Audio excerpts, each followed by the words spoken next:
عارف الا مات شي واحد في الشقه الكراء اليومي ولا اير بي ان بي شنو غادي يوقع؟ اليوم غادي نعاود لكم قصه ديال جوج ديال الاشخاص كيديروا اير بي ان بي في المغرب ومات ليهم زبون وسط من الدار. واحد اعتقلوه والاخر لا.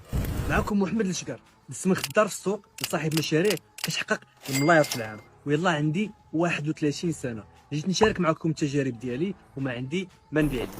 للاسف اغلبيه ديال الناس كيسمعوا باللي اير بي ان بي فيه ربح سريع وكيتلاحوا ليه بالعقل. هذاك الاول تعتقل حيت ما عنده حتى شي ورقه. جاو البوليس والقايد والمقدم والشرطه العلميه ونقل الاموات، داروا المعاينه، داو الجثه وداوه حتى هو معاهم.